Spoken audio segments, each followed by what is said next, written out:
Þessi þáttur í boði Pop Smells frá Nova Sirius. Þetta súkkulaði pop, kemur í 2 bragðtegundum með venjulegu súkkulaði eða pipardufti. Pipardufti svona uppáhaldið mitt.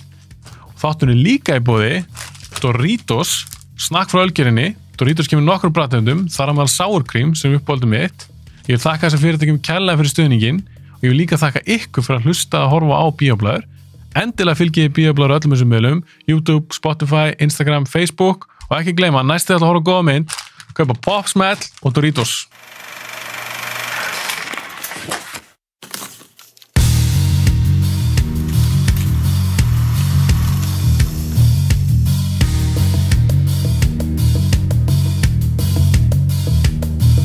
Genoleit.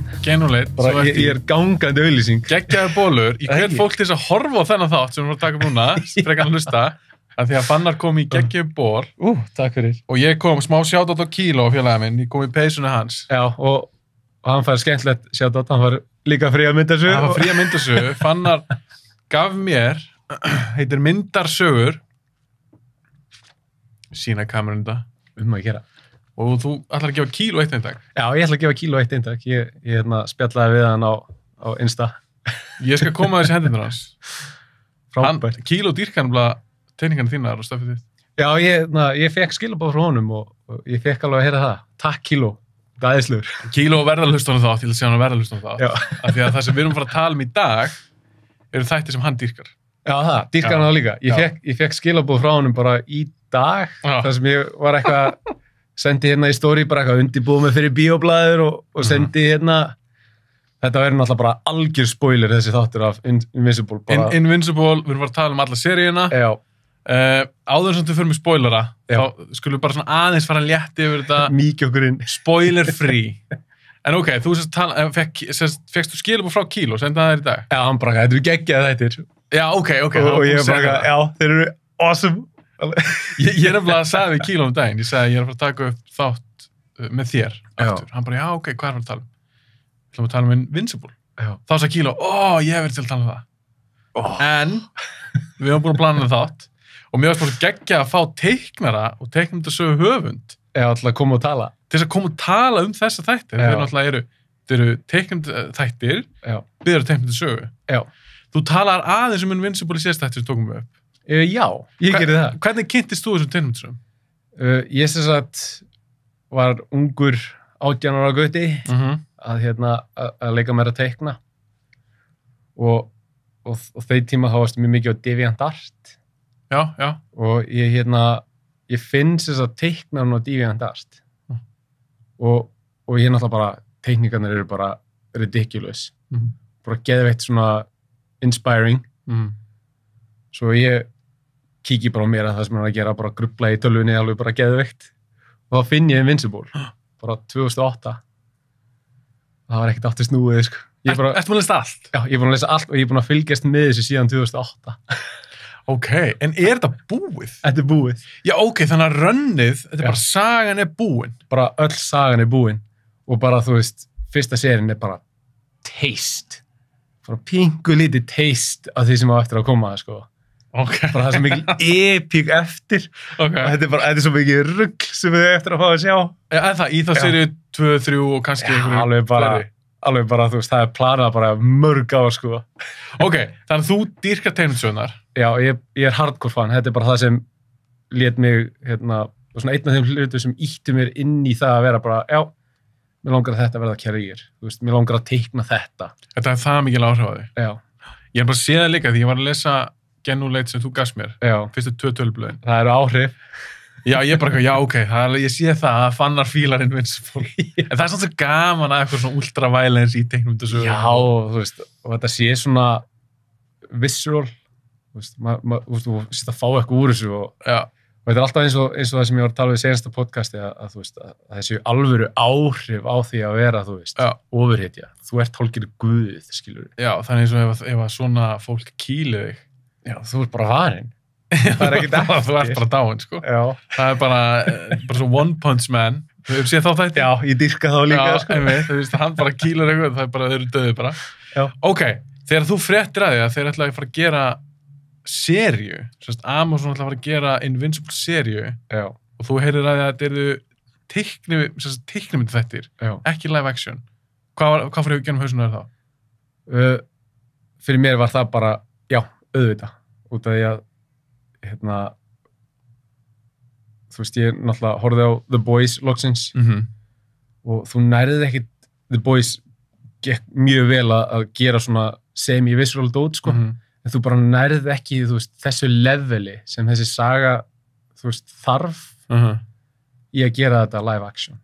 Þannig ef að þú hefði fengið að velja persónulega, hefur alltaf viljað að þetta er bara teiknumynda? Já, ég hefði viljað að þetta animita allan daginn, sko. Já, það kemur mjög vel út.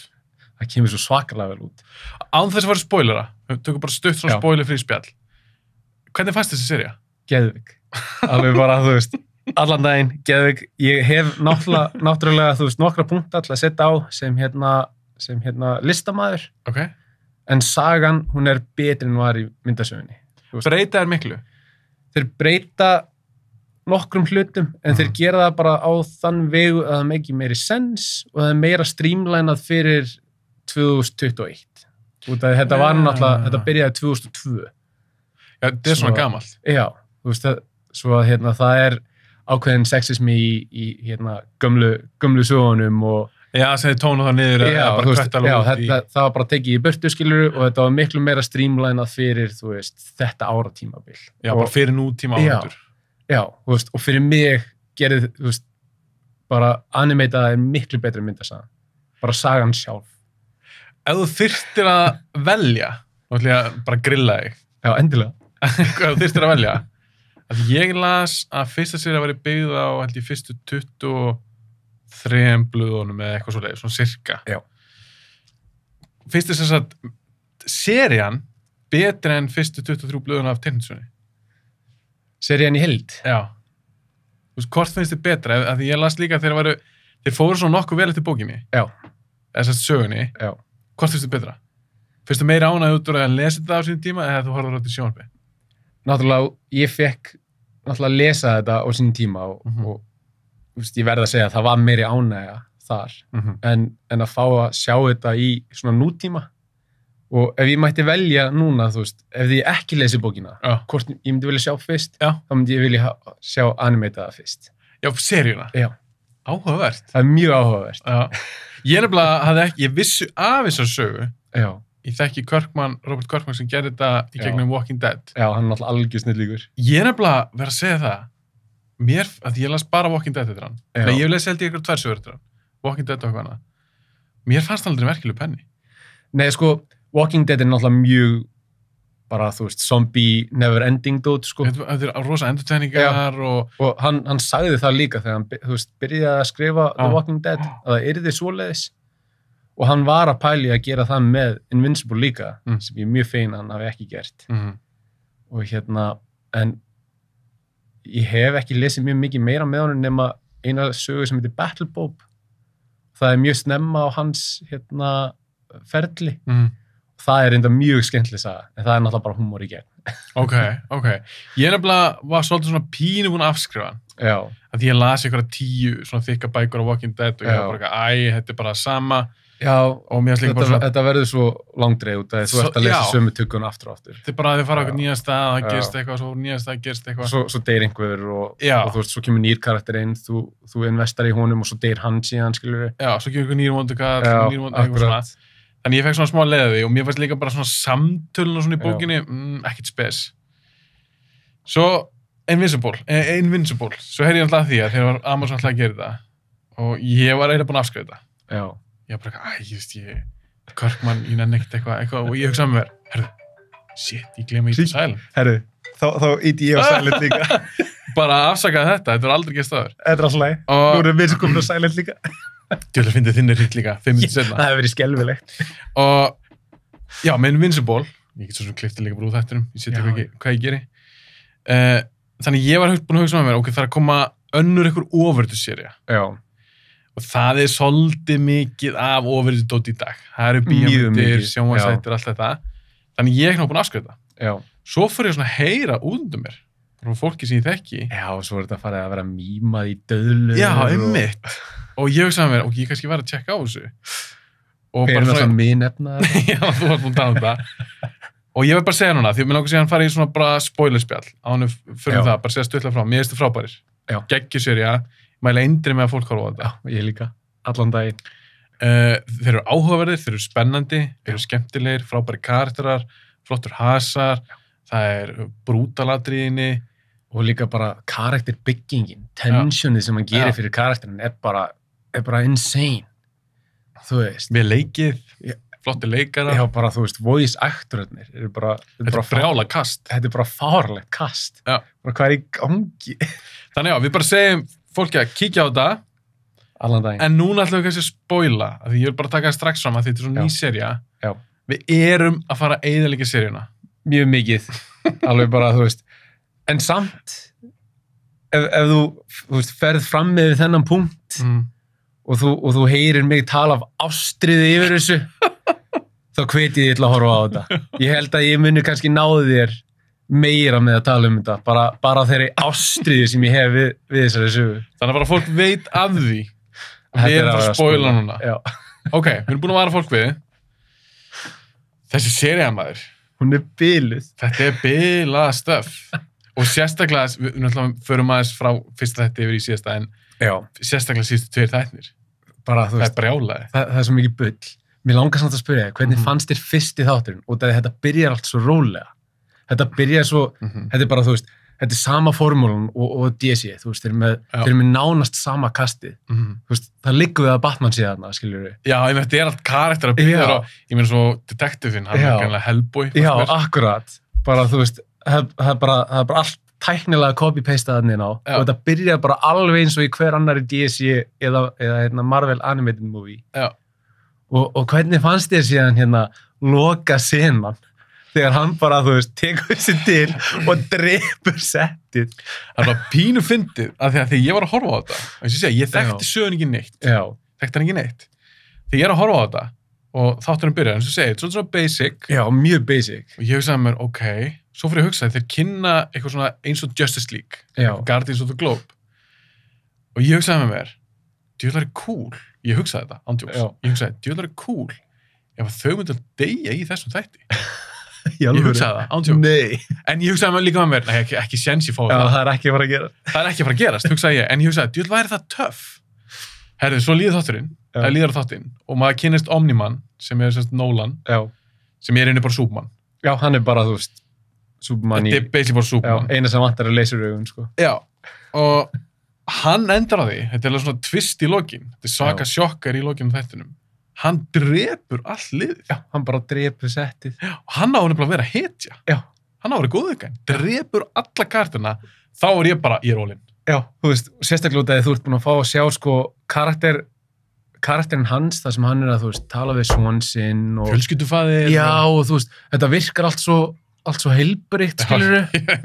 Þú veist, og mamman eitthvað að labba inn á krakka sinna á klóstinu, skilurðu, bara eitthvað, já, þú veist, eins og ég hef ekki séð þetta á þau, skilurðu, og þau eru, þú veist, hún og Omni-Man eru náttúrulega bara svaka in love ennþá, skilurðu, mjög svona heilbrigt samband þar sem að, þú veist, hann reynir að vera honest við hana, og svo bara kemur hann og drepur allt settið. Þú veist, þetta er rosalega atriði. Og það sem fór mest í mig þarna, sko, er að speedster-gæin, það er speedster-gaur þarna, þegar hann er að tala við konuna sinna í svona piknik og hann segir við hana bara hvert orð sem þú segir eru bara margir klukkutímar af því sem ég upplifi en ég heng á hverju einast orði og svo kemur Omni-Man tekur í hausinn á honum og kremur hann og þú færið að sjá kameruna þú veist og hann að berja eins fast á hann getur hvað heldur að þetta hafi verið lengi þessi þjáning hjá honum það var það sem mér fannst klikkað sko. Vá, ég hugsaði ekki út í það. Nei, ég var bara holy þessi gæi bara í marga mánuð að þjást skilur og gaurinn alltaf bara kýla eins rætt á hann getur og enda með að hann getur ekki kýlt lengur og bara puttanir í örðinu bara svona lamaðir skilur og svo bara loksins bara splattast hausinn bara eins og melóna. Já. Bara hvað var í gangi? Og fyrir þá sem þekki ekki þessa sögu og ég er ekki skilur saman spoiler að vera að hlusta en þá hann þátt eða horfa hann þá er þetta bara eins og Superman myndi bara drepa Justice League. Já, bara þú veist, bara out of nowhere. Af því að War Woman er eins og Wonder Woman, Darkwing, jú, hann er eins og Batman akkurat. Og Speedster eins og Flash. Já, og þetta er bara, þetta bara svo mikið rugl. Ég elskar reyndar djókið með Aquaman, það gerði hann bara að fiski. Já, einmitt. Mér finnst það ennþá geðveikt fyndið, sko. Því ég las það fyrst í myndasund og sprakki og hlátrið, sko. Hann er ekki mennskur. Hann er bara fiskur. Og þú veist, mér persónulega hef alltaf fundist Aquaman vera pínu svona djók í DC heiminum, sko. Flestum finnst það. Já, og mér fannst þetta bara að vera ennþá fyndnara bara með að fara með þetta allarleið. Hann er bara fiskur. Hann er bara fiskur. Já, ég er samanlega, það var heldur gott. En já, þáttur eitt enda þarna. Já.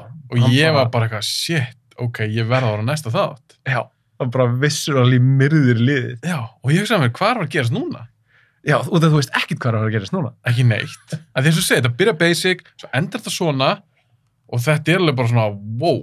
Já, þú veist, og besta við þessu örkað, sko, að þú fær strax að sjá, sko, hver vondigurinn í þessari, þú veist, seríu er, en þú ert samt að fara eldan, þú veist. Já. Svo þú ert alltaf að efast það sem hann er að gera. Já. Og það er það sem að, þú veist, heldur þið pínu svona on the edge of your seat. Já, við líka sem áhörundur, við erum undan flestum karakterum í þessu seríu, eða þess að í þessu sögu, að því við sáum þetta. Já.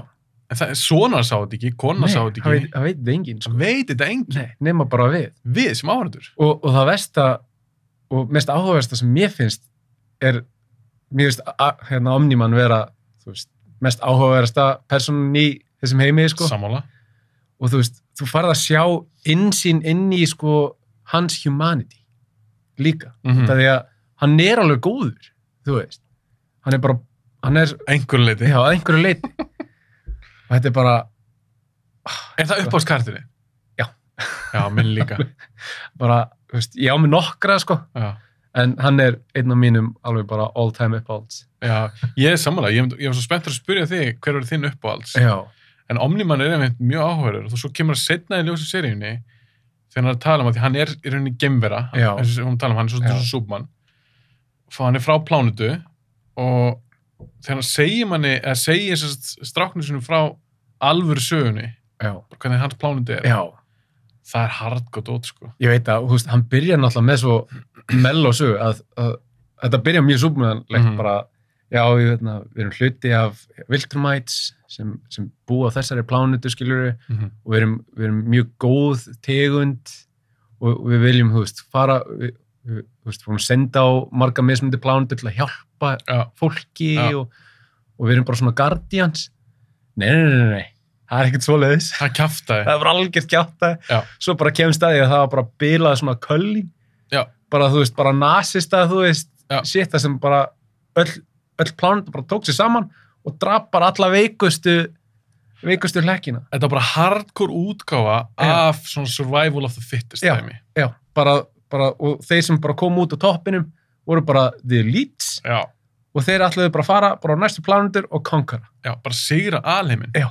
Búa bara til Empire og sigra alheiminn. Þeir eru bara svona the master race. Já, af því þeir eru svo ógist öflugur. Af því að ólíkt Superman, eins og á Krypton, þá, ég nokkuð sem það, þeir eru ekkit ofurmannlegir þar, af því sólin, okkar sól gefur Superman kraftan sína. Akkurat. En ekki Viltrumites. Nei. Þeir eru fljúandum og þeir eru bara svona sterkir. Já, þeir eru bara svona ógeðslega sterkir. Já. Þú veist, og svo eru þeir náttúrulega líka bara eitthvað að treyna og eitthvað og verða bara verri, sko, fyrir vikið. Bara hardcore stríðsmenn. Já. Og þá kemur hann til ljós að það er ástæðan að drapa þessa Guardians. Hann er einu bara að veikja líka... Að veikja jörðina. Veikja jörðina að því þeir eru að fara að koma og taka jörðina. Bara gera hana tilbúna fyrir Viltrumite Rule. Já. Það er bara svo mikið bull. Það er svo gæðið. Holy fuck. Bara pældi að þetta hefði verið Zoom. Já, nákvæmlega. Það er svo öðvöld að tengja þetta við með Superman. Já. En hann er svo sniður Kirkman því hann er að snúi salva því að Superman er svona ultimate góðu gæðin. Akkurat. Ekki Omniman. Nei. Hann, og minnst það líka svo fyndið, hann gerir hann svo ótrúlega mennskan með að gera þetta líka. Og það er að maður getur tengt það við svo mikið. Og það að Omniman er tæknað við sig bara hardcore rassisti. Já, ég menna, já.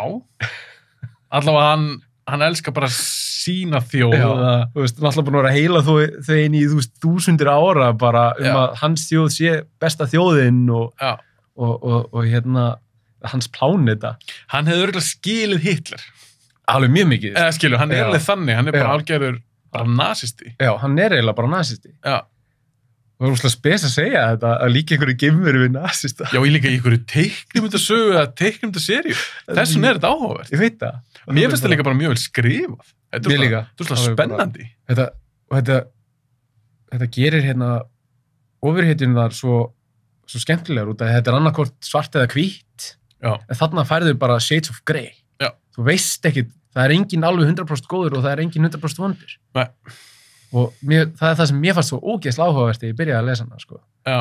Að þú nærða eiginlega aldrei að vita, sko, hver góðugurinn er. Þetta er bara fólk. Mér langar svo núna að fara að lesa líka sérstaklega sagan er búin. Já. Að því ég gerði með Game of Thrones. Ég sá fyrstu Game of Thrones, en ég hef ekkert lesið þetta. Svo þess Sús er á búin, þá fór ég og las að því ég gæti ekki beðið. Já, ég skil það mjög. Mér langar svo að gera með Invincible núna, en mér langar líka að upplita í gegnum bara seríunar. Já, ég veit ekki hvað maður getur mælt með þetta. Ég náttúrulega veit allt. Já. Það er ákveðið fjör að, þú veist, endur horfa á allt, sko. Og vita bara, já, þið breytti þessu og djöfull þetta miklu flottara núna og fokk að þetta er miklu meira cool heldur en þetta var í myndasögunni og svona. En ég hef alveg viljað til að sjá þetta með ferskum augum, sko. Já, þetta komur svo óvart. Já. Þetta er bara með betra dóti sem ég hef séð, hvort sem við tala um bíómyndir, live action, þætti. Þetta er akkurat það sem endurvakti áhuga minn og ofurhetjum, sko. Þegar þú las söguna? Já. Bara þú veist, já, ok, ofurhetju geta verið svona. Já. Mér datt þetta aldrei í huga að það geti farið bara í eitthvað svona geðveiki, sko. Já. En þeir líka ná einhvern veginn að búa til svo áhugaðan heim. Já. Og að þetta er animated, það komast þér upp með svo mikið.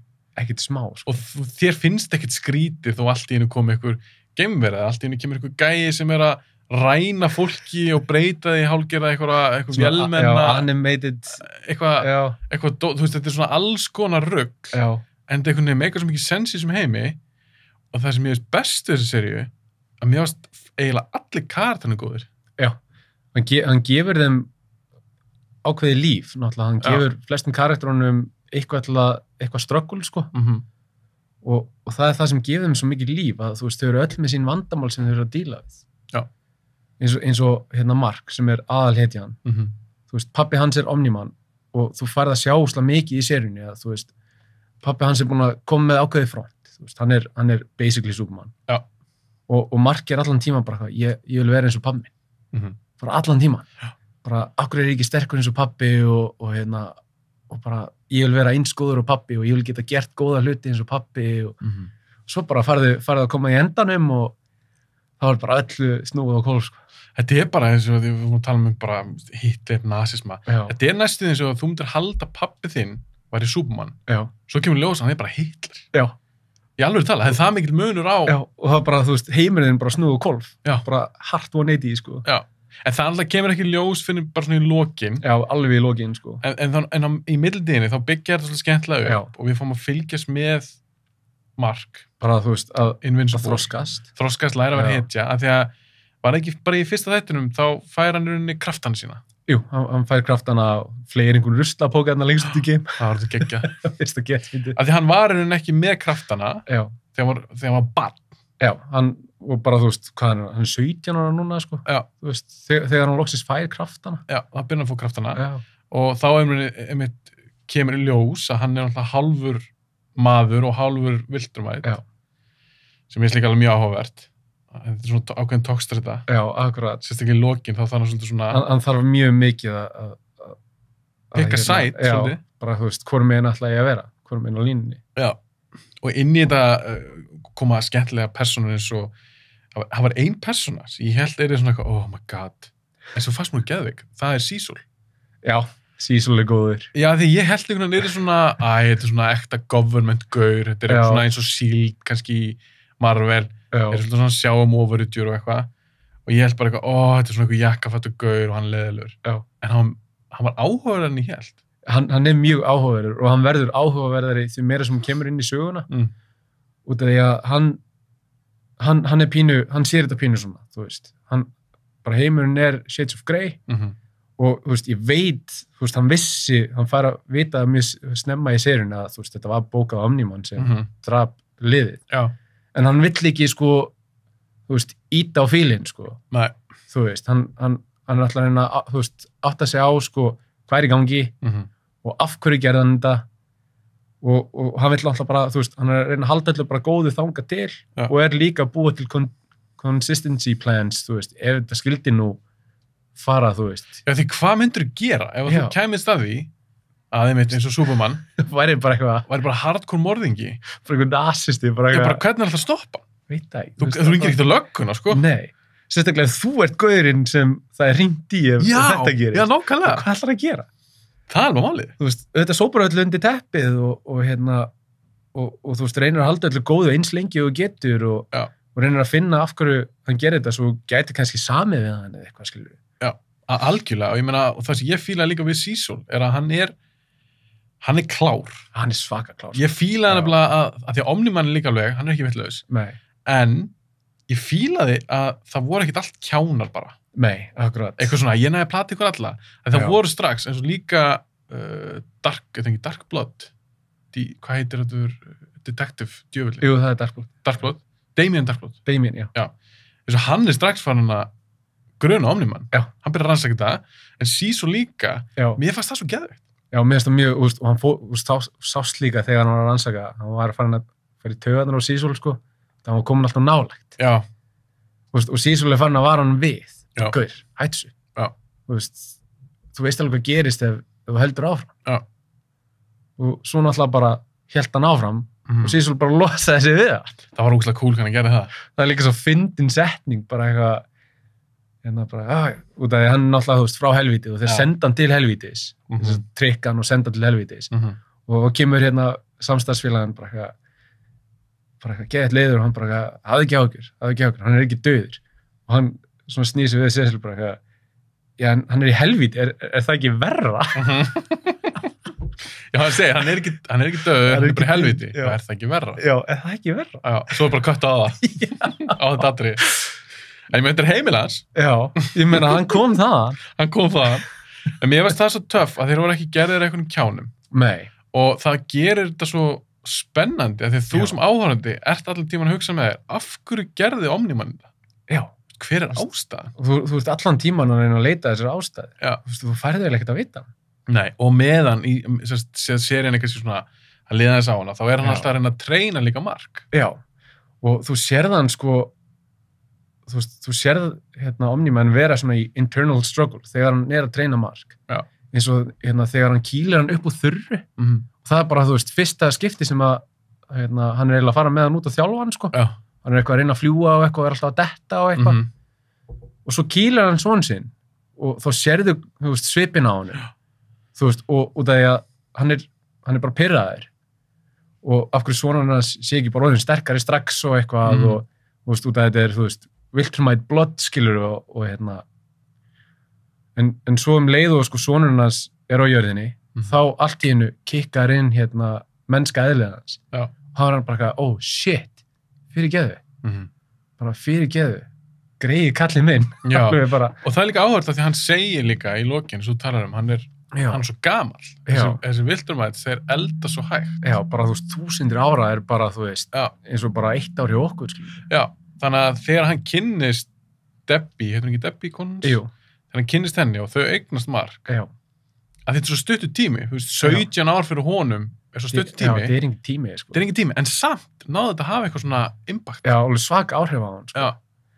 Og sem gerir karakter svo áhugaverðan. Já, og það sem ég finnst gera endurinn svo ógeðslega áhugaverðan. Þú veist. Þegar hann er að berja hann, eða? Já.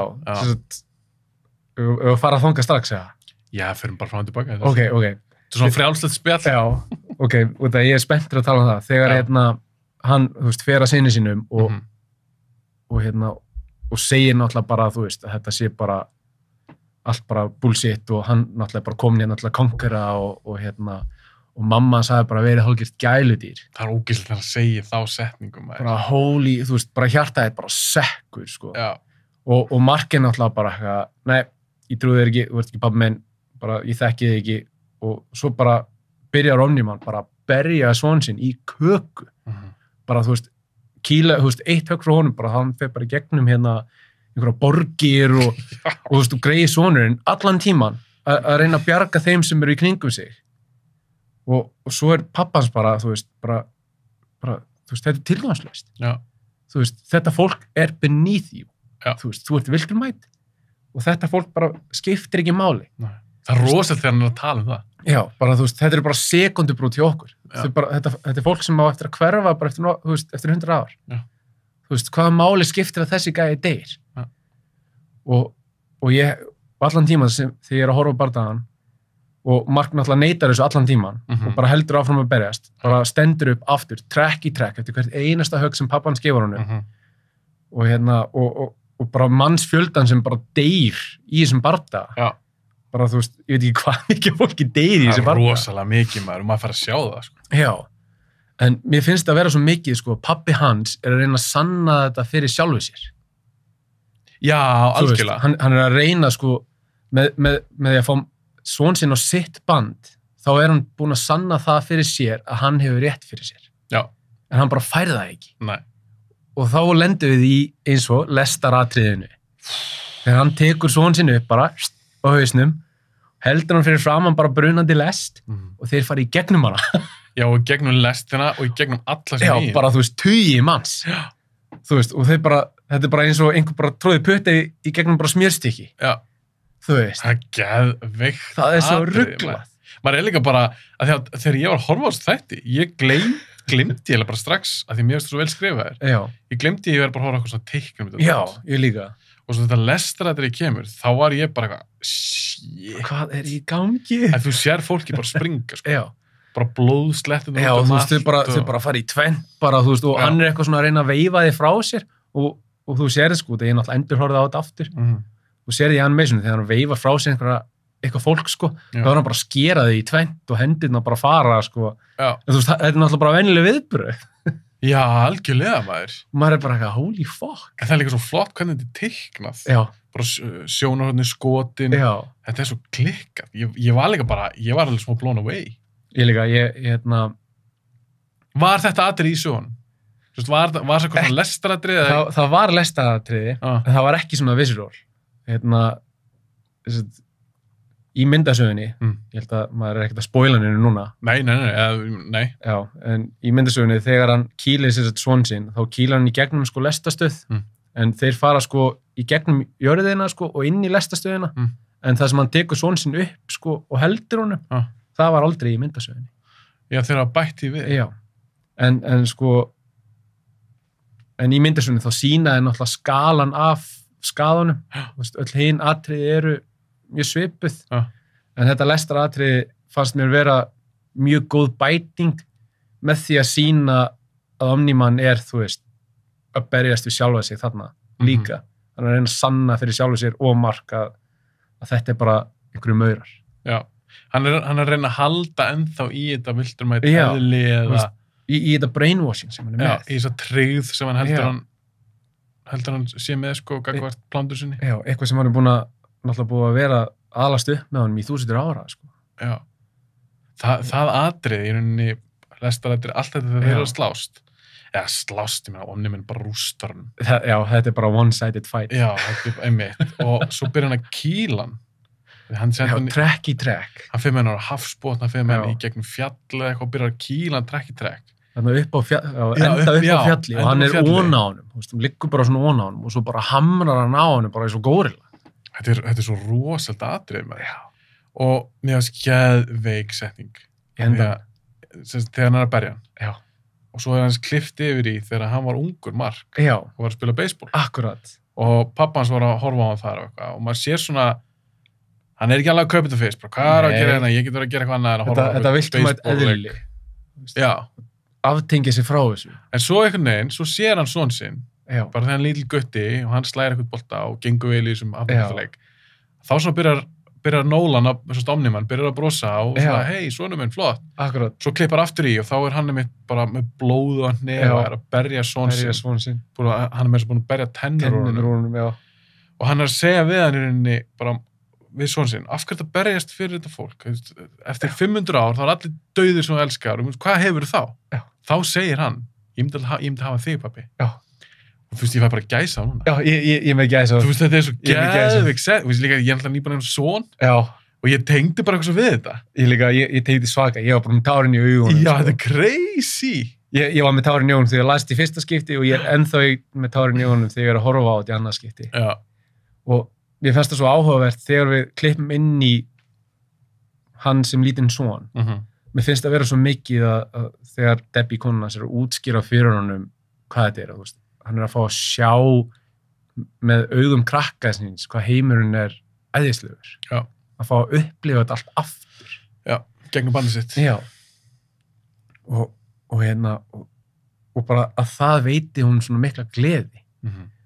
Og að stoppa síðan og svo bara leggst hann niður við hliðina á sjónum sínum bara allan út í blóðið eftir bardagann. Já. Þetta er rosalegt maður. Og bara flýgur síðan út náttúrulega, bara... Já, hann bara flýgur, já, hann er bara hættir að berja. Svo bara flýgur hann í burtu og við erum sjáum ekkert hvert að fer eins og leiðis. Hann bara fer grátandi. Hann bara hverfur. En svo náttúrulega inn á milli líka er svolítið töff atrið á hann byrjar að berja son sinn. Já. Alltaf fyrir maður til baka hann bara. Já, endilega baktrökum. Að Cecil er að reyna að hægja á honum. Já, allan tíman. Hann er að reyna að búa til einhver tíma. Já, búa til einhver tíma og hann sendir á hann fyrst eitthvað svona robotgæja sem við höfum búin að sjá fyrir í seríunni sem er grunna mjög sterkir. Já. Að því Invincible átti að læra þetta með þá. Já. Hann sendir nokkra þannig á Omni-Man. Já. Og það er geggjað. Það er bara að býta hann fram og tilbaka og kærir bara rífa hann í sig. Svo sendir hann eitthvað risa skrimsla á hann og mér varst það líka geggjað svolít. Já, og ég elska líka það þegar hann er að útskýra þegar hann sendir skrimslið og Nolan er eitthvað bara, hvað er þetta að reyna? Ég er búin að sigra þetta skrimslaður. Já. Það var Cecil búin að súpa heldur skrimsla allan tíma og búin að setja allt rastlið sem þeir átti, bara að stera þetta í drast. Já, hann var líka búin að taka, hann var ekki lengur með neitt svona sársökaskinn. Nei. Og taka það úr skrimslinu og eins og segi, bara líka sprauta með einhverjum sterum og skrimslið var líka ógeðslega pirrað. Já, þú veist, það búið að reyna allt. Já, það er geggjað þegar hann birtist bara eitthvað svona risa skrimsli. Já, bara teleportaði inn. Já, það er svo geðveikt. Mér finnst líka mjög cool atriði þegar Cecil teleportaði sig sjálfan. Já, geggjað. Það tala við Omni-Man, bara alltaf búið til tíma. Þú veist, hann bara sendi mig ángað, bara fuck it, ég fyrir að tala við hann. Ég ætla að reyna að kaupa meiri tíma, ég skal bara gera þetta sjálfur. Já. Mér finnst það svo cool. Það er bara, geðveikt. Það er boss. Það er boss. Af því hann var ekki træddur við að því að oft með svona eitthvað að jekkafæta government-týpur, þeir eru kannski ekki í fremstu víglínu. Nei. Hann setti sjálf sig í gríðarlega hættu. Já, hann bara all in, sko. Það er svo geggjað. Mér finnst það svo cool. Tölum aðeins einn annan karakter sem ég varst mjög áhugaverður í þessari seríu, sem fekk svolítið cool sögu og það er robot. Já, Rudy. Í rauninni þegar við sjáum hann fyrst þá er þetta bara svona bara vélmenni, bara svona AI vélmenni. Og það er bara það sem þú heldur, þetta sé bara eitthvað vélmenni. Hvernig fílar hann karakter? Mér finnst það mjög cool og ég vildi óska að ég geti sagt meira, sko. Bara holy fuck. Ekki segja mér. Shit. Það verður svo gaman þegar við förum lengri inn í söguna, hvernig hann þroskast. Ok. Og en já, ég finnst hann mjög skemmtilegu karakter, en ekki á þeirri ástæði sem þú heldur. Af hverju finnst það skemmtilegu karakter? Út af því að hann byrja náttúrulega bara sem hálfgert viðundur, skilur við, og hann er bara kemst ekki neitt. Hann er bara fastur í svona testtúpu. En við vitum það ekki. Nei, við fáum ekki svona að vita það fyrst. Nei. Þú veist, við byrjum bara á því að halda að þetta sé vélmenni. Svo allt í hennu fá að vita að það er manneskja á baku vélmenni sem er búið eiga mjög erfitt líf og sem síðan deyr til að klóna sig í annan líkama. Og hann veit alveg að hann er að fara að deyja. Já. Mér finnst það svo ótrúlega merkilegt. Og svo bara eftir það að ég er að passa með að spoila ekki, sko. Já, meinar að spoila, já, en ekki fara lengra. Já, ég er að passa með að fara ekki lengra, sko. Já, og eftir það, þegar hann byrjar náttúrulega bara að þroskast og kemur hann til nýja Guardians of the Globe, að bara, þá er þetta náttúrulega bara allt önnur persóna. Þú veist, það er búið að færa náttúrulega bara allar hugsanir og allt lífið hans inn í aðra mannesku. Já. En þegar Mauler Twins voru að klóna, að þá var heilin ekki alveg eins. Svo við erum komið með eiginlega aðra mannesku, sko. Já, þetta er að verðist ekki vera nákvæmlega eins. Nei. og mér finnst það svo áhugavert og maður veit nefnilega ekkert hefði báði verið lifandi, þú veist, hefði hinn ákveða vilja að reyna að lifa eitthvað meira eða hvort hann hefði bara haldið áfram að vera svona, hvert það hefði farið og það er mjög gaman að sjá sko það developast síðan áfram, það verður ógeðslega gaman. Ég nefnilega var rosalega hrifinn af þessu karakter því mér finnst hann hafa miklu áhugaverð en ég held. Það er nefnilega nokkrir karakterar sem eru áhugaverðir en maður heldur fyrst að maður sér þá. Svaka sko. Og hann fer ekki ennum þessu 3 stig, við sjáum hann sem vélmenni. Svo sjáum hann í einhver svona testtúb eða eitthvað sem hann er bara svona afmyndaður einhvern veginn, hann er bara rúsína, hann er bara afmynduð rúsína með heila. Já, bara rosa klár og hann færi sig hann færi sig ekki, af því að Molly Twins tala það. Þeir segja bara, við erum ekki að færa vitunduna þína yfir á Janna. Nei, við erum basically bara að kópera hana. Kópera yfir í þennan unga strák. Og hann velur sér unni stráka líkamann, ekki kallmanns líkamann. Út af því að það er annar karakter hana sem heitir Monster Girl. Geggja karakter. Já, sem er ógeðslega skemmtilegur karakter líka. Og það er stelpa sem breytist í tröll. Bara Hulk, svolítið pínu.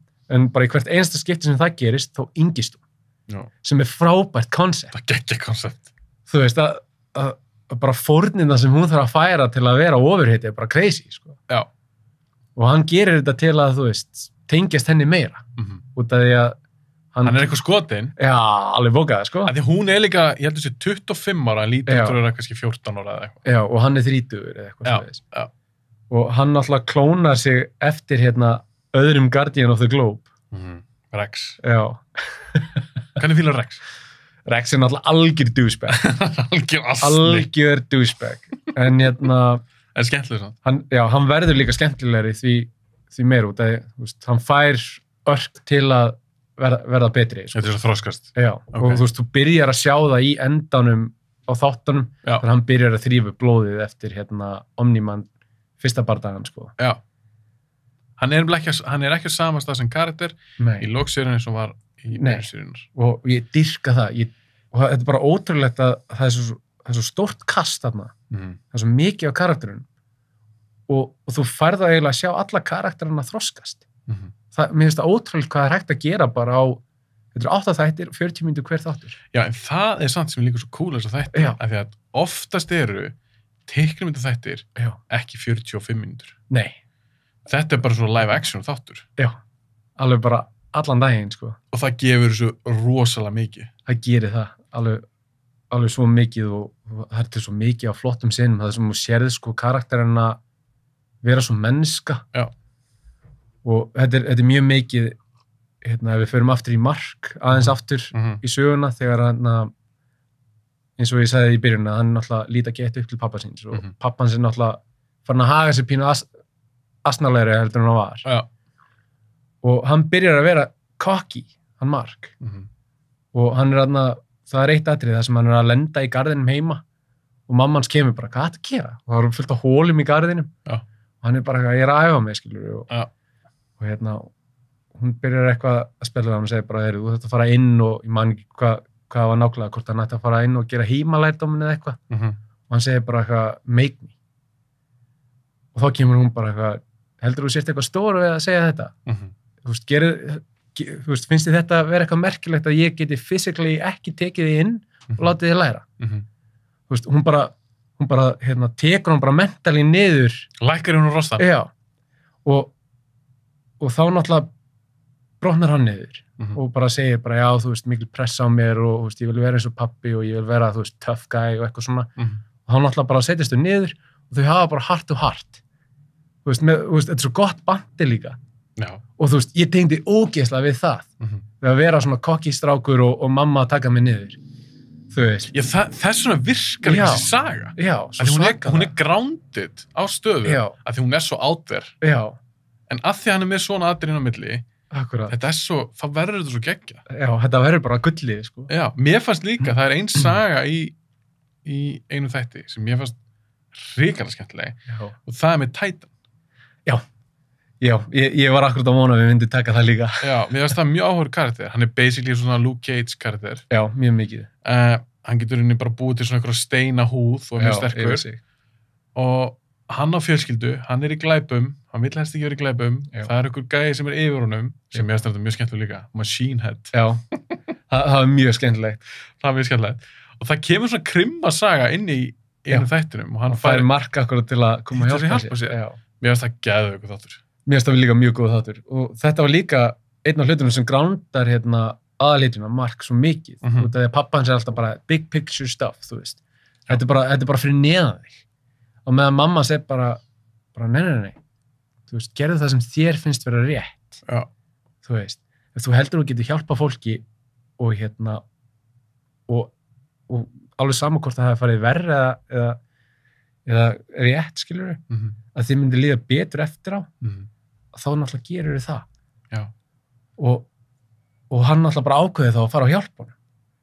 Mér finnst mamma spila svo mikið hlut í honum að verða að Invincible. Mammans á 100%. Já, þú veist, hún gerir hann að hetjunni. Já, ekki pappans. Já, nei, það er bara málið. Já. Það er sem svo cool. Ekkert smá. Já. Og mammans er ekki með neina krafta henni. Nei, en ég líka Mark, hann gerir sér ekki alveg grein fyrir þessu. Nei. Hann er að vann með þetta. Já, þú veist, ég gerði mig ekki grein fyrir þessu þegar ég las myndasöguna fyrst heldur. Nei. Að þetta væri svona svaka djúpt.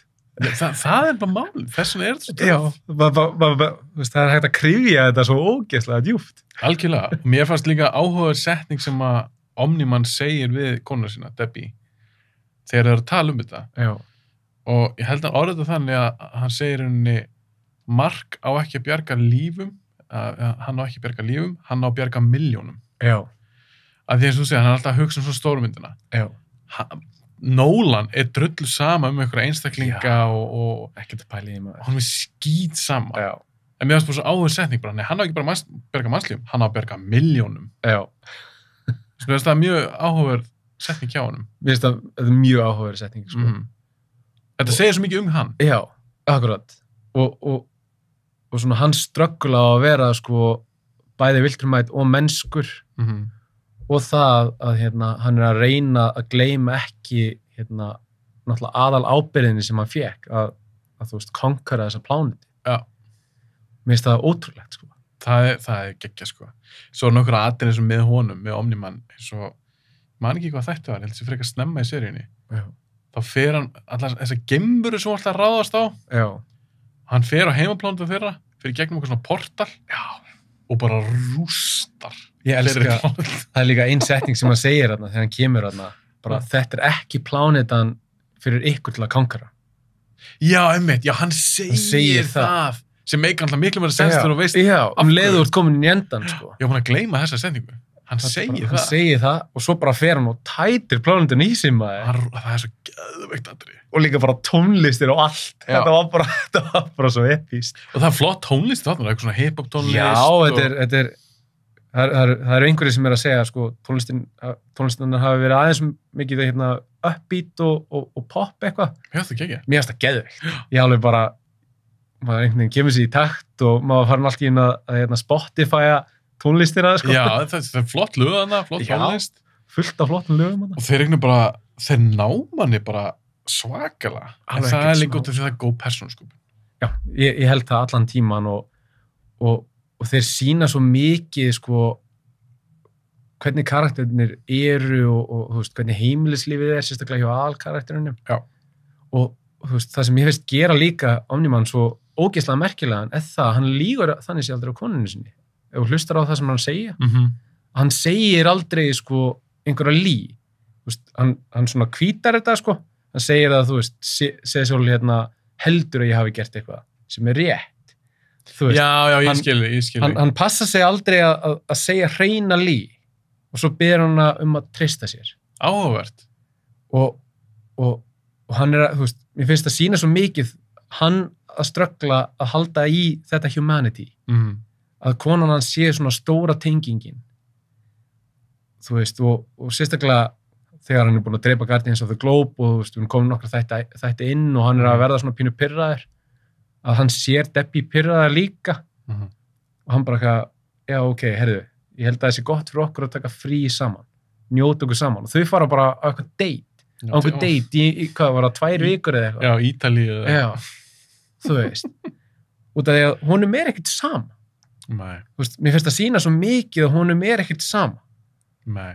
En þess vegna stingur það. Já, þegar hann segir þetta. Þegar hann segir í lokinu, því að Mark... Það svo sjokkið. Já, því að Mark þess að úttala hans maður. Því Mark segir maður, hvað með mömmu? Já. Elskar ekki mömmu og eitthvað. Þá segir hann, já, mamma henni er meira svona svo, eins og þú sagði hann, er meira svona svo gæludýr. Hún er bara gæludýr. Ég bara þegar að saði, ég var bara, ég aldrei, hjarta bara sekkur í buxurnar, sko. Ríkalegt, þú veist, ímyndar að segja þetta manneski sem þú elskar. Búin að vera með 20 ár, þú veist, saman eða eitthvað í hjónabandi og í svon saman og... Þú veist, eigin líf saman, þetta er alveg bara... Bilun. Þetta er ógeðsleg setning. Þetta er bara bilun. Og hann segir þetta svo kalt og J.K. Simmons, hann tala fyrir Nolan. Hann er brilliant í þessu þáttum. Bara, hann bara gast ekki fengi meiri fullkominn voice actor í þetta hlutverk, sko. Hvernig fílar Mark, svona invincible karakterinn, aðal karakterinn? Finnst hann skemmtilegur? Á tímabili var hann uppáhaldið mitt, sko. Ok. Og en ekki lengur. Hann er ekki algjör uppáhaldið lengur. Það er karakter í uppáldi, hann er bara búin að koma mjög lítið fram í þessari seríu. Já, sem að kannski verið stærri seinna. Já. Þú mátt alveg segja það, hvað karakter er það? Battle Beast. Já, hann er fucking svalur. Hann kemur og maffar Invincible og hann bara maffar bara öllu liðunni eiginlega. Já. Þannig að hann fær bara eitthvað leið, bara heyrðu, þið sökkið, ég er farin, I'm out. Já, að leita einhverju verður í barta. Já, hann er með talan það. Það er rauninni hann er svona eitthvað ljón eða eitthvað svona, hann er svo, ég var líka bara, hver er þetta? Hann var að buffa alla. Svo bara hverfa hann, því ég held til dæmis að Omniman kæmi inn í þetta atriði. Og hjálpaði, og hann var hann fyrir utan. Ég var svo sokkin inn í þetta atriði og eins og sögu, ég var bara eitthvað, herðu, ég vil að Omniman komi núna og fokki upp þessum gæja. En hann bara fer. Hún bara hundleðilegt. En það er gaman að heyra það, ekki fara nánar út í það. Ekki séns. En það er gaman að heyra það að hann sé einhver karakter. Já, hann er einhver karakter. Ok, Battle Beast. Já. Hann var bara, djúvel var ég að fíla hann maður. Ég bara, þetta verður svo mikil bilun þegar þú ferð yfir næstu seríu, sko. Næstu seríu? Já. Og þetta er bara, þú veist, þegar ég las myndasöguna að þegar Omniman, sko, drepur þetta lið í myndasögunni og buffar Mark og eitthvað. Þetta er bara, þetta er svo lítill tími í myndasögunni. Þegar Omniman drepur Guardians of the Globe, þetta er ekki nema bara 1 eða 2 blaðsíður á myndasögunni. Já, er það? Já. En manstu að langt liðið, þú veist, gerst í tölublaði 1 eða í 5 eða manstu það? Já, þegar hann drepur Guardians of the Globe, þá er það tölublaði 1, sko. Já, það er bara í fyrsta blaðinu. Já, þú verður bara húgt á fyrsta blaði. Það er það sem gerist fyrir mig.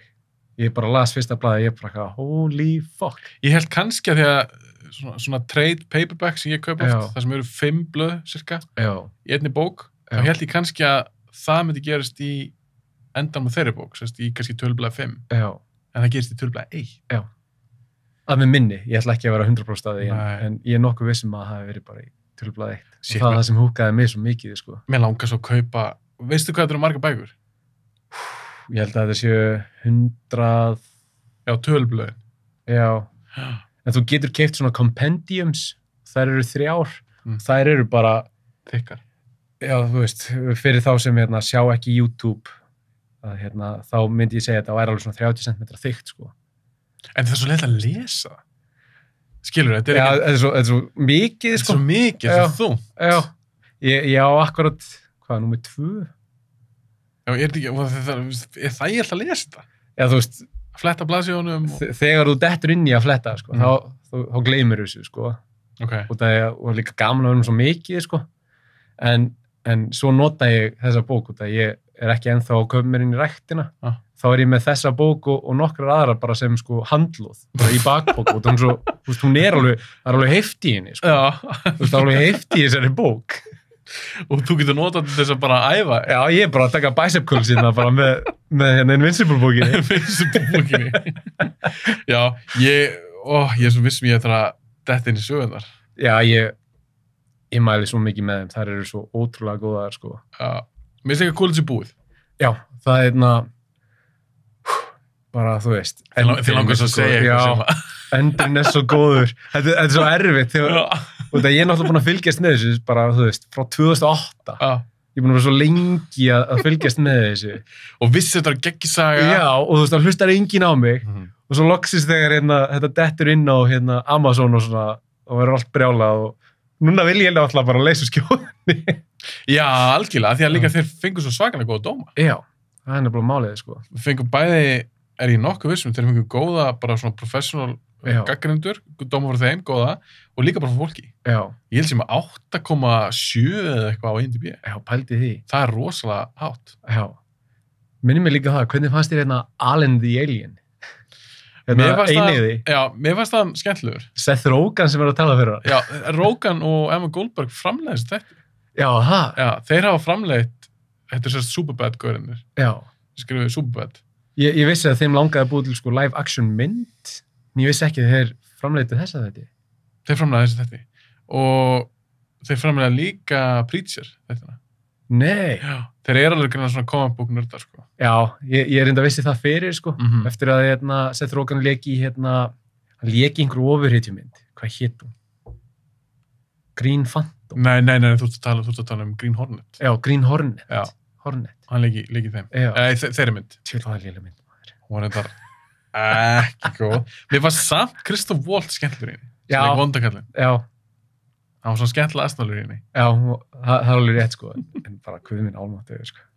en það verður spennt að sjá hvað gerist í seríu 2 bara allan daginn og út af því að eftir að þú veist, þú klárar að horfa á söguna þá tísaði sko vákvæði tísa miklu tísa er miklu sérst í seríunni í lokinu seríunni já, þegar þú færði að sjá alla klippurnar sko já. af öllu fólkinu að þá ertu komið með gæjan með ristbandin með einhverja svona lava golems já, hann er komið eitthvað arm í það já, þú veist, það er hjútspartur og Mars sagan já. það verður líka stór partur og það er svo mikið á flottum fætum eftir sko. Og líka að því að hann Cecil fer með Mark já.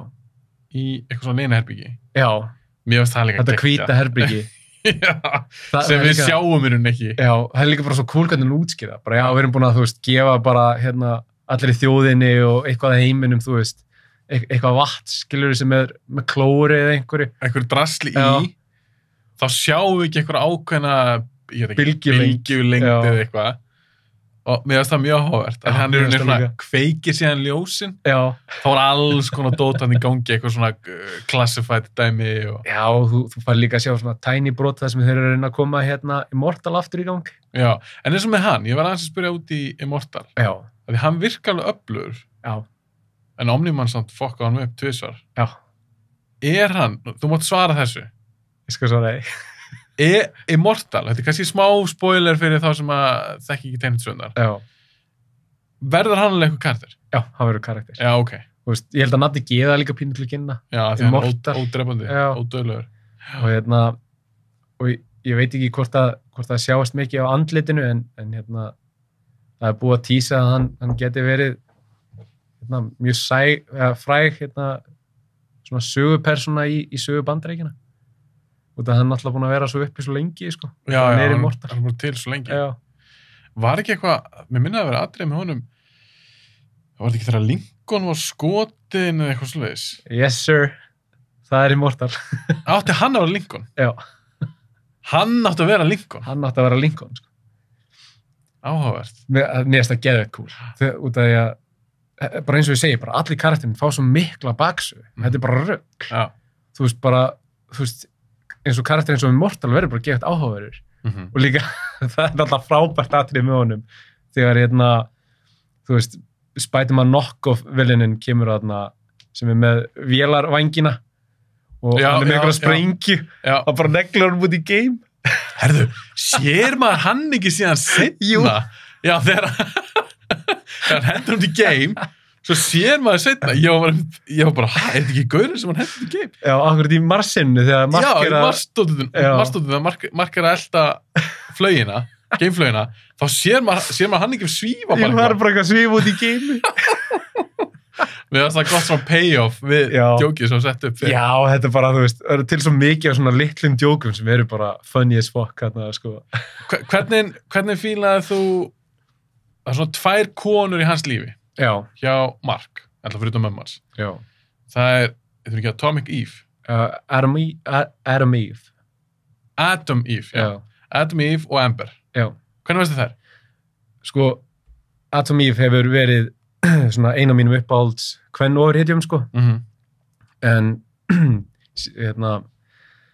það eru báður í sögunum, ekki? Jú, en hún fær bara ekkert neitt, þú veist, hún fær alveg góða klásu í myndasögunum, sko. En Ef eftir að sjá kannski meira með henni sitna eða eitthvað. Já, þú veist, og ég er líka að vona svo mikið að hún fái sko meira frelsi í þáttunum til að vera, þú veist, sterkur kvenkarakter. Þú veist, þetta sé ekkert bara Mark, skilurðu, út af því að, þú veist, þau eru svo miklu vinir, að hún á eftir að tengja sögunum svo svaklega mikið, sko, í áframhaldinu. Og svo fannst mér Amber, þú veist, mér fannst mjög cool út af því að í myndasögunni, ég er ekki að spoila henni þarna, þú veist, þá var hún hvít. Já, hún svört í seríunni. Og þú veist, þetta var náttúrulega mjög, þú veist, myndasögunni mjög whitewashed, sko. Og allan að þarna að fá miklu meiri menningu, sko. En djöfull var þetta léleg kærasta. Bara sorry. Ég bara, þú veist, mér finnst ógeðslega cool að þú veist, þetta er samt trú fyrir myndasögun og allt það. Hún var léleg kærasta. En það fyrir alltaf í töðunum hvað hún var léleg kærasta. Meinar bara því hún beilaði strax á honum, er það það? Já, sko, þú veist, og ég skil alveg að hann var mjög lélegu kærasti líka. Hann fucking sökkaði. En hún áttaði sig á, þú veist, í einhver tíma, að hann sé invincible. Mér finnst það þetta geggjað. Og hann lætur hann þú veist, en hann lætur hann að vita. Hún bara, ég vissi það fyrir 2 vikum síðan. Af hverju konfronta hann ekki? Af hverju að, þú veist, pynta gæjan í 2 vikur straight. En þá var þetta að segja á móti. Af hverju sagði hann ekki? Já. Kannski var hún bara líka bara að bíða. Þetta er hans að koma til mín og segja. Það er góður punktur. Það er mjög góður punktur. Þannig ég er svolítið með henni þarna. Því hann reynir að afsaka sig, hann segir, þetta er svona secret identity og eitthvað. Hann var algjör dick. Þú veist, má ekki taka það frá, sko. Hann var svo lélugur kærasti, bara í alvöru, sko. Ég meina, hvernig getur verið einhver ofuröð þess að það er alltaf að skreppa eitthvað og verið í sambandi nema að þú bara segir frá öllu. Já, látið bara mannskjunu vita. Já, eins og Omniman. Við Debbie. Debbie veit að hann er Omniman. Já. Þannig að þegar hann þarf að skjótast, þá er hann neitt að svíkja hana því að hún veit af þessu. Já, og veist, hún náttúrulega er ekkert svaklega áhyggjufull lengur út af slingi með honum. Ég var líka, hann er upplöst í... Já, þú veist, gaurinn, já, þú veist, á plánutinu. Já, þú veist, það er ekkert á lendinu veseni, sko. Nei, ekki séns. Já, en það sem mér fannst áhugast þessu við Amber, þetta er svona basic, kannski bara svona hann er skotin í henni. Já, hún er skotin í henni, þetta er mjög svona puppy love, sko. Já, þetta er svolítið þannig og eitthvað svona high school, eitthvað dæmi, love. En mér fannst geðið töff punktur að ég þoli ekki eins og með stundum í sem ofurðjumyndum og sögum. Það væri fullt af fólki búin að fatta þetta. Já. Fatta Clark Kent er Superman. Fatta Bruce Wayne er Batman. Já. Mér var samt svo töff að hún var búin að fatta. Þannig að þegar við fórum að sjá aðrið þegar hann segði við hana, herri, ég vil bara segja það að ég er invincible og ég er búin að vera að hetja eitthvað. Þá kliftur í hana og hún er bara eitthvað að pakka ykkur á tösku. Sko. Og þá segir hún, það er langt síðan ég vissi það. Já. Mér finnst það cool. Hún er ekki halvviti. Nei, það er mjög cool. En það kannski, fór pínu líka í mig að þú veist, þau hættu saman. Svo var hann bara barinn í stöpp af pappa sínum. Svo eru þau allt í hennu bara orðin buddies aftur, sko. Já, eins og reyfrildi skipti ekki máli. Já, ég skil. Þú veist, það fór alveg pínu í mig. Að þú veist, hún hefði átti náttúrulega bara standa fótinn aðeins harðara. Standa á sínu. Já. Þú veist, bara, þú veist, fara til hans, bara ég er tilbúin að, þú veist, vera til staða fyrir þig, þú veist, út af mér allt þig, en við erum ennþá með vandamál sem við þurfum að leysa ef við ætlum að láta þetta virka. En svo líka þau eru svo ung. Já, en svo líka, þú veist, maður veit ekkert hvort það er taklaði þetta í næstu sögu. Nei, en svo er sem er það, með þann kart eins og hana, að þessi sería er full af litríkum og stórum persónleikum. Já. En ég er svolítið spenntur að sjá að því að hún er bara eðlileg, bara svona venjuleg manneskja. Já, hún er mjög svona eins og Debbie, bara þú veist. Já, en ég er svolítið spenntur, það sem Debbie hafði samt er að það sem ger hana strax áhugaverða er bara hennar samband við son sinn, við Omniman. Já. Hann er hálf geimvera. Ég veit ekki, mér fannst mér fannst hún vera svona aðeins meira spennandi karakter. Já, og hún virkar sterkari líka. Já, reynsla bak við hana einhvern veginn. Og hún heldur ekki tökkunum tilbaka þegar hún að tala eins og hún að rífast á Omni-Man. Nei, ég fæ gæsa þegar ég að tala það. Já, hún lætur hann ekki komast í kjaftaði. Hún lætur ekki heldur Mark komast í kjaftaði. Nei, henni bara skít sama. En ég að vona að Amber karakterin eigi kannski svolítið meira inni. Já, ég líka. Út af þeir breyttu henni svo, þeir fóru alltaf frá henni í myndasögunni og þeir létu þau deyta alltaf setna í myndasögunni. Svo ég að vona að sú karakterverk verði lögun meira og þetta virka miklu meira seamless núna, sko. Já, ég get alveg trúa þessu með eitthvað svona eitthvað í pípunum fyrir kannski hana. Og ég ógeðslega spenntur að fá að sjá framhaldið út af því að mér brá svo mikið því ég horfði á þættina þrátt fyrir að, ég veit alveg heildarsögum. Já. En öll þessi litlu atriði og karakter developmentin og allt, það breyttist alveg vel. Það kom mér svo skemmtilega óvart. Já. Og það er það sem gerði þetta svo ógeðslega áhugavert fyrir mig. Það var gaman að sjá hvað að gera með seríu 2. Ég las líka í gær að Amazon er búin að gefa græntljósa seríu 2 og 3. Já. Og kannski vonandi aðeins hærra budget. Já, tölum aðeins lúkkjaðum. Já. Hvernig fannst þessi teiknistíl? Eða... Sko, teiknistílinn sjálfur fannst mér geggjaður. Og það sem fór pín í töðan á mér, en samt ekki, ef þú ert búin að láta spoila fyrir þér allan tíma og heldur að þetta eftir eðileggi fyrir þér. Nei, farðu að horfa á þetta. Núna takk. Ok, hvað er það? En það er tölvugerðu bakgrunnurinnir. Já, ég samanlega. Þarna, bara þau meikuðu engan sens, karakterinni voru ekki eins og sko í takt við þetta sem var teiknað, en ég held að þetta sé bara út af sko time constraint og budgeti. Já, ég skilji. Að bara þeir höfðu ekki tíma til að rendera byggingarna betur, út af þetta bara lítur út eins og króma, fake stuff byggingarnar, að vanta dítelin á þau. Já, ég alveg sammálaður.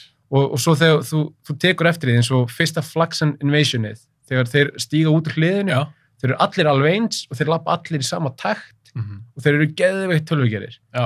Þú finnur ekki fyrir því í momentinu, í sögunni. Ég fann fyrir því. Já, ég reynda fann ekki fyrir því, en þegar ég horfði á því annars skipti, þá fann ég fyrir því.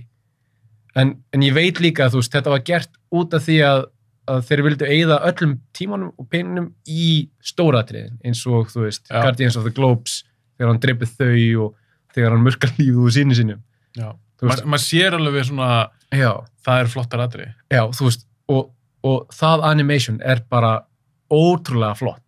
Hvernig þeir fljúa og hvernig springarnar að virka og allt geðveikt flott. En það var einhver staðar sem þeir urðu að skera á tíma og pening og það var þessir tölvugerðu hlutir. Mér finnst nefnilega þeir blanda. Er þetta ekki bara kallað 2D teikningar og svo bara svona CGI? Já, svo bara CGI, já. Að ég þeir gerða líka í gömlu Spider-Man teiknumþáttunum. Já. Það var eiginlega flest bara svona teiknað, bara svona 2D, en svo sumt eitthvað svona tölvugert. Og mér fannst það alltaf rosa skrítið. Já, mér fannst það mjög skrítið líka, sko. Manstu eftir því, eða sástu það þetta? Ertu ekki að tala bara 90s Spider-Man þættina? Jú.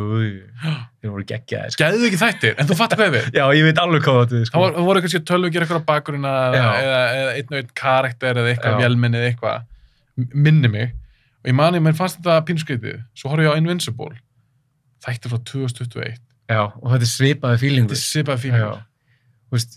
Ég dyrka, sko, 2D teikningarnar í drasl út af þær eru mjög það er referensa mjög mikið í myndasögurnar, bæði í sko fyrsta listamannin sem vann með fyrstu sögurnar, Cory Walker og svo Ryan Otley.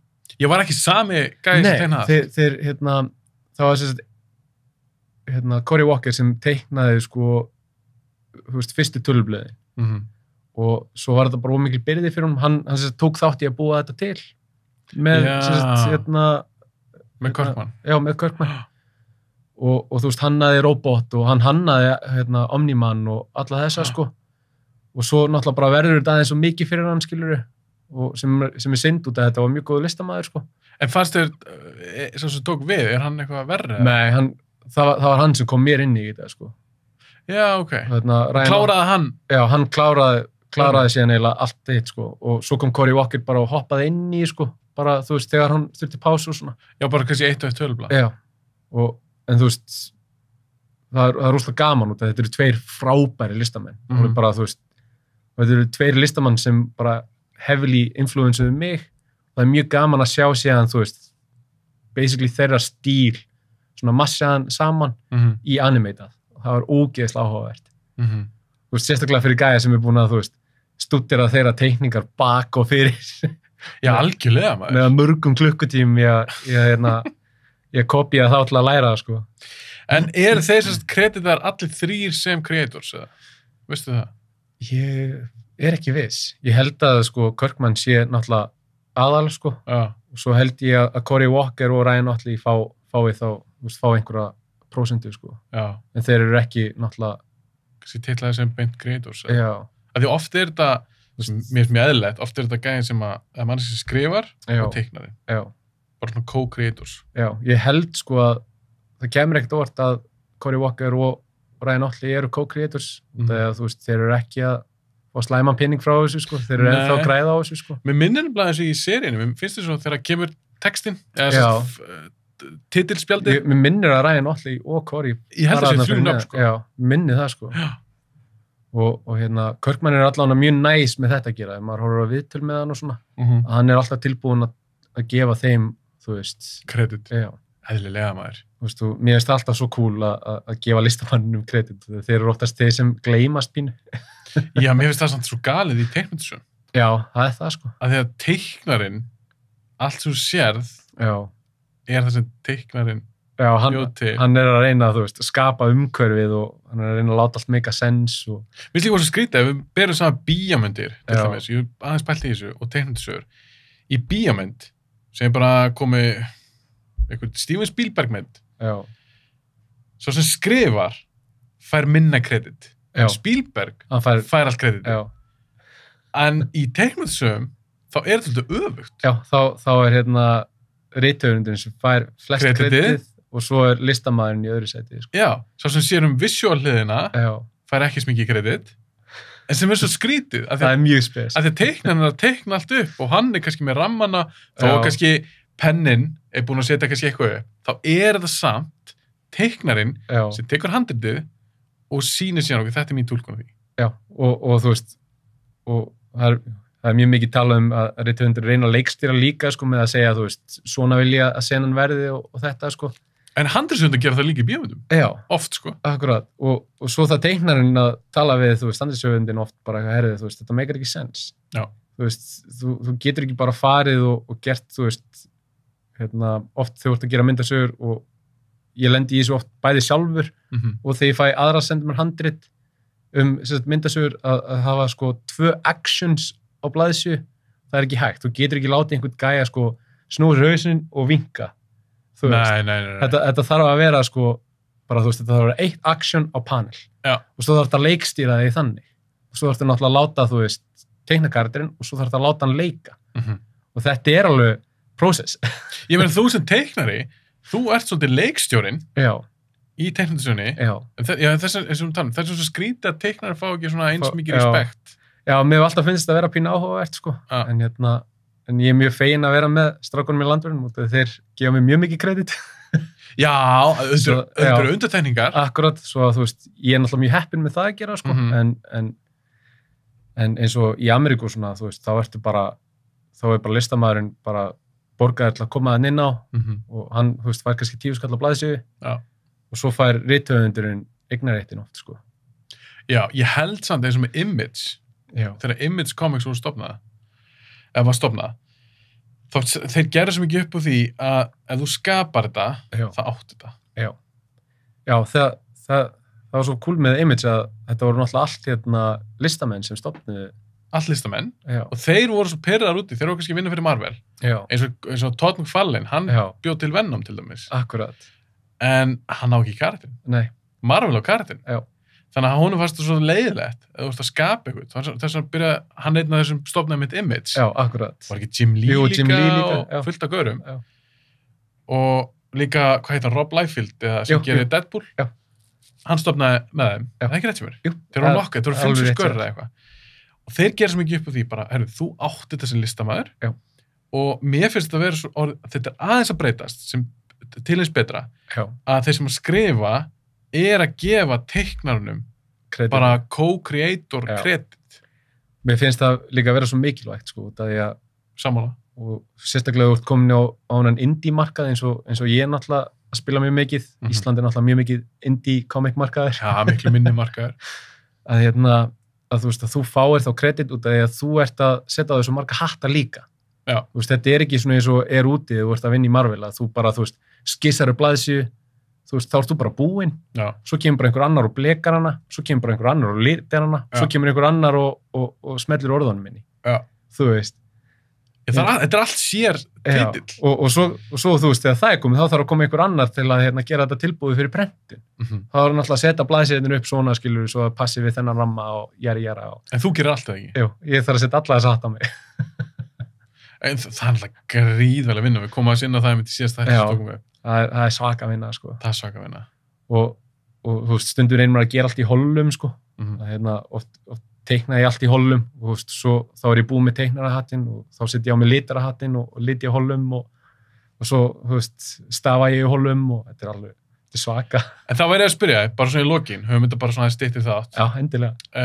Fíntur mér svona inn á milli, er ekki allir 3 eða 4 tímar. Svona í lokin, þú ert að teikna núna fyrir næstu Landarbók. Já.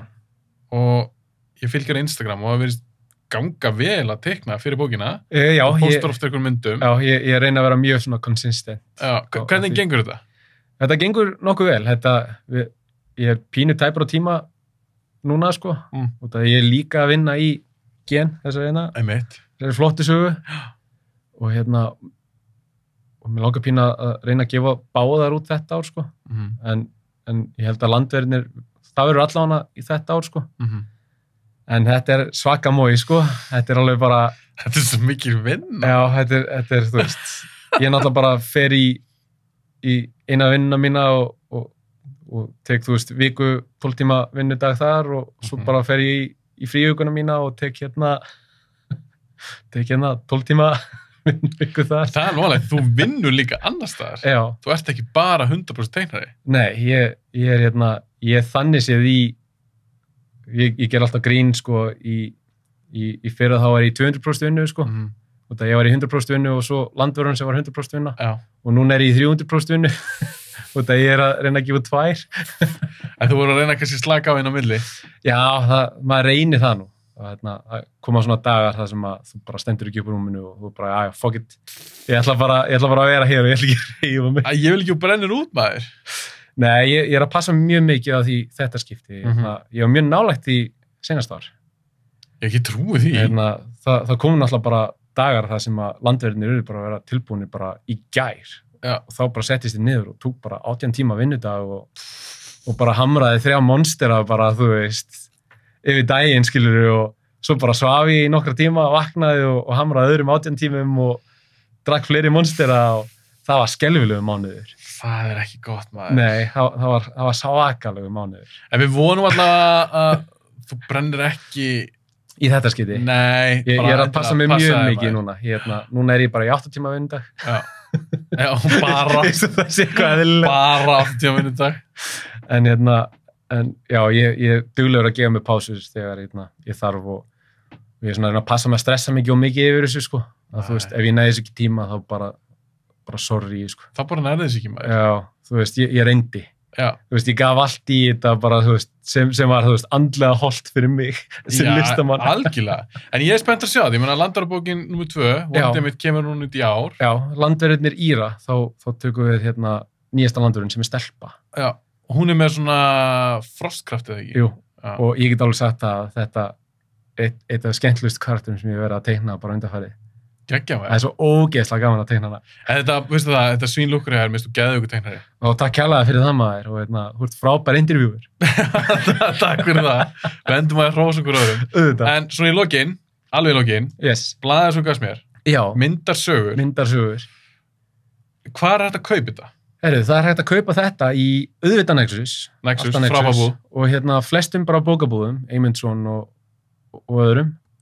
Og svo getur við líka bara farið á Instagram og sem sagt, bara skrifað myndarsögur og það er gæinn sem sagt, gaf út þetta og þú getur keypt beint af honum ef þú vilt. Ok, ég mælum að fólk kíkja á þetta og styðji við íslenska list, myndarsögur, Endilega. sem ég sýndi hérna þaðan. Þú ert á Instagram, Já, Ice Comics, Ice Comics og líka TikTok. TikTok. Þú komst mér inn á TikTok. Ég er sjálfur nýbyrjar á TikTok, en endilega fylgi ég Bíóblaður þar. Já, Bíóblaður og Ice Comics. Ertu ekki Ice Comics Official á TikTok? Jú, Já. ég er Ice Comics Official. Já, bara endilega fylgi ég fannar þar og bara takk kærlega fyrir að koma aftur. Já, bara takk kærlega fyrir að hafa mig og þetta er ekkert smá gaman. Hlakka til að fá að heyra þennan síðan. Já, og svo kemur bara aftur ekkert, já. Já, endilega. Þá hlakka mig til að koma aftur. Það verður geður. Gægja fannar, takk fyrir. Já, klálega. Takk kærlega.